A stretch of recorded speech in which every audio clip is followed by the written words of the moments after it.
Welcome to my channel.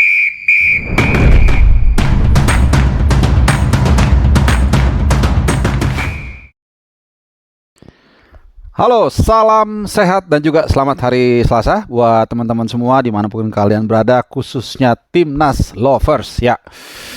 Apa kabar kalian semuanya, teman-teman? Semoga kalian dalam keadaan baik-baik semua, dalam keadaan happy juga. Dan tentunya kita juga dalam beberapa hari terakhir dalam kondisi happy, dalam kondisi juga excited. Karena apa? Karena salah satu bagian puzzle bagi tim nasional kita yaitu Martin Paes, atau bacanya kalau dalam bahasa Belanda tuh Martin Pas, tapi ya karena lidah Indonesia kita bilangnya Martin Paes saja, sudah resmi bisa pindah federasi ke PSSI dari KNVB. Sudah disahkan lah begitu ya oleh FIFA. Nah cuman dalam mungkin 24 jam terakhir ya beredar kabar soal kemungkinan tidak bisanya Martin Paes langsung tampil tanggal 5 September nanti. Dimana kita semua tahu tanggal 5 September itu kita akan menjalani ya partai pertama kualifikasi Piala Dunia 2026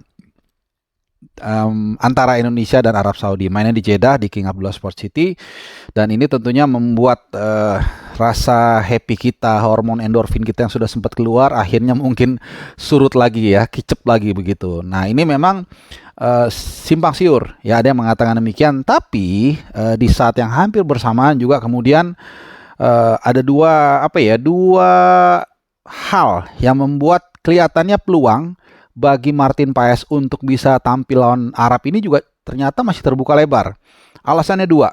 Ya, yang pertama adalah statement dari manajer timnas yang juga ketua BTN yaitu Pak Sumarji. Ini sosok yang sangat royal atau tidak pelit dalam berbagi informasi. Beliau mengatakan sedang mengurus. Ya ini gue kutip langsung, nanti gue akan share ke kalian nih ya, supaya kita terbiasa untuk menyertakan sumber ya, bukan hanya katanya-katanya gitu. Kalau katanya gue juga bisa bilang itu Messi lagi lagi beli cilok begitu ya, bisa aja, tapi kan mana sumbernya. Nah ini ada sumbernya, ini pernyataan dari Pak Sumarji ya, dikutip di bola.net tanggal hari Senin ya. Memang bukan gue langsung, tapi ini ada sumbernya dan gue sertakan. Nah yang menarik adalah yang kedua. Kalau ini info A1 ya, info A1 kebetulan channel Bung Harpa itu menerima informasi langsung dari CAS, ya, bukan dari mana-mana. Di sini sebenarnya ini gua kontak ini udah beberapa hari lalu, tapi baru dibales. Ini gue bacain ya, ini juga akan gue sertakan ke teman-teman, tapi gue akan itemin ya ininya from-nya dan juga alamat email gua ya. Dear Sir, the CAS confirms that the matter was heard. Maksudnya ini soal keputusan dibolehkannya Martin Paes itu untuk pindah federasi itu sudah diperdengarkan tanggal 15 Agustus. Jadi just for your information teman-teman ya, keputusan ini sebenarnya sudah ada, berarti menurut CAS, ini menurut CAS ya, bukan gua, itu 15 Agustus. Ya walaupun mungkin untuk membuat ini lebih itu diumumkan 18 Agustus. And the parties requested that the matter be kept confidential. Dan kedua belah pihak dalam hal ini FIFA dan PSSI itu setuju atau meminta agar hal ini jangan disebarkan ya, jangan diinformasikan keluar. In accordance with the foregoing, terkait hal ini di luar itu semua tidak ada no further information about this case can be provided to the media. Jadi di luar hal ini nggak ada yang bisa diinformasikan lagi lah kepada media. Jadi intinya kalau kita lihat rentang waktu dari keputusan ini di keputusan resmi ya, bahkan mungkin kalau kita lihat dari lobby-lobby kita ikutin ini aja deh ya, dari 15 Agustus itu berarti sudah resmi bahwa Martin Paes itu bisa pindah federasi. Artinya ada waktu itu 20 hari sampai main.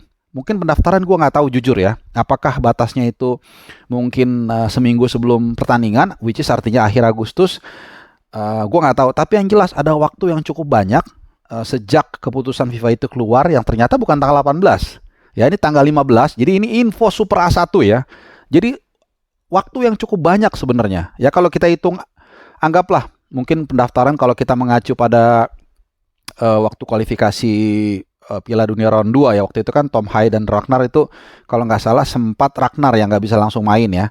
Itu karena waktunya hanya tinggal 5 hari. Nah ini kan waktunya berarti itu sekitar dari tanggal 15 ke 25 ya, katakanlah 2 sampai 3 minggu bersih ya. Jadi artinya kalau kita mengaca dari sebelum-sebelumnya harusnya cukup. Ya ini sekali lagi analisa gua berdasarkan informasi dan fakta yang gua dapatin di lapangan ya. Tapi tentu saja bisa salah. Ya yang pasti ini sumbernya ada, otentik, dan gue sertakan juga ke kalian. Nah, tentunya kita berharap seperti biasa kan. Eh, Pak Erik ini suka membuat kejutan in a good way ya, dalam hal yang positif. Kayak kemarin ya soal Martin Paes, kita semua gundah gulana, khawatir, penasaran ya, tiba-tiba boom ternyata bisa. Itu yang sangat luar biasa menurut gue, dan mudah-mudahan kali ini ya, ini gue coba untuk mencari angle yang berbeda lah. Bukan berarti, sekali lagi gue tidak mengklaim ya bahwa Martin Paes itu berarti bisa main lawan Arab, tapi kalau kita lihat sedikit ya, kita keluar dari berita mainstream, kemudian juga mengulik fakta-fakta yang ada, tidak tertutup kemungkinan ya. Nanti gue nggak tahu bikin judulnya seperti apa.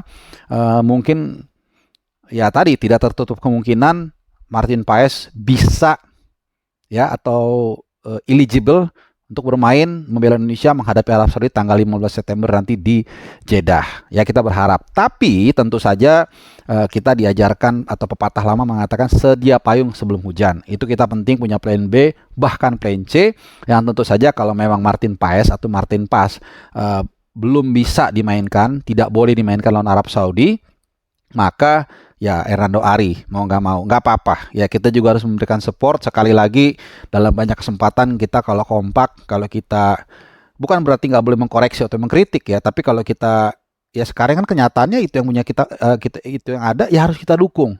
Jangan sampai guyupnya kita ini ya, kerumunan kita ini, netizen kita ini jadi menjadi dua sisi mata uang yang negatif ya. Akhirnya kita meremehkan Hernando Ari, underestimate. Jangan. Itu tidak membuat untung buat kita semua ya. Tetap dia adalah putra bangsa Indonesia dan kita harus dukung. Dan Hernando Ari dalam beberapa kesempatan gue mengatakan ini orang punya mentalitas bagus, punya semangat juga oke, punya attitude juga sangat sopan. Kemudian juga kalau kita lihat pertandingan lawan Vietnam ya, gue nonton langsung ke Midin, itu dia dalam kondisi sakit, dia masih tetap berjuang, masih tetap main, luar biasa semangatnya. Dia mencoba untuk memberikan yang terbaik buat kita ya. Soal dia berhasil atau enggak itu soal kedua ya, kita harus hargai. Lain kalau memang dia berbuat yang nggak benar, kriminal, atau mungkin ngaco di lapangan, mukul orang, itu susah juga kita bela. Tapi ini kan yang ada ya, kita harus dukung, kita semangati dia supaya dia tidak gugup, supaya dia bisa tampil maksimal, supaya minimal ya dari Arab kita bisa mencuri 1 poin ya. Tapi tentu kalau memang nanti ya sentuhan midas dari Pak Erick Thohir ini kembali membuahkan hasil, which is artinya Martin Paes bisa turun ya kita juga harus syukuri ya. Jadi gitu kira-kira. Nah, teman-teman mungkin kalian punya pendapat ya terkait dengan situasi terakhir apapun itu. Mungkin juga kalian ada yang ragu dengan informasi yang tadi gue sampaikan misalnya, atau mungkin punya informasi lain atau punya pendapat lain, terserah ya. Tapi sekali lagi kita jaga lisan yang baik. Bukan nggak boleh berbeda pendapat, boleh, tapi ya kita saling menghargai satu sama lain. Oke, terima kasih teman-teman semua. Itu gue update dulu ya. Ini karena menarik, karena gue baru dapat email dari CAS ini jam 3 sore tadi. Jam 3 sore waktu sini, 3:33 tanggal 20 Agustus, yang tentunya ini membuat ada satu puzzle yang kelihatannya tambahan 3 hari ini kan diumumin 18, ternyata udah dari 15 nih tahu bahwa statusnya Martin Paes ini udah bisa pindah federasi. Jadi waktunya lumayan panjang. Ini akhirnya gue berpikir, oh menarik juga nih untuk kita beritakan ke teman-teman ya, siapa tahu ini juga bisa memberikan satu harapan agar Martin Paes nanti bisa tampil membela Indonesia di kualifikasi Piala Dunia round 3. Oke teman-teman semua, terima kasih sudah menyimak video gue kali ini. Jaga kesehatan dan happy selalu. Bye-bye.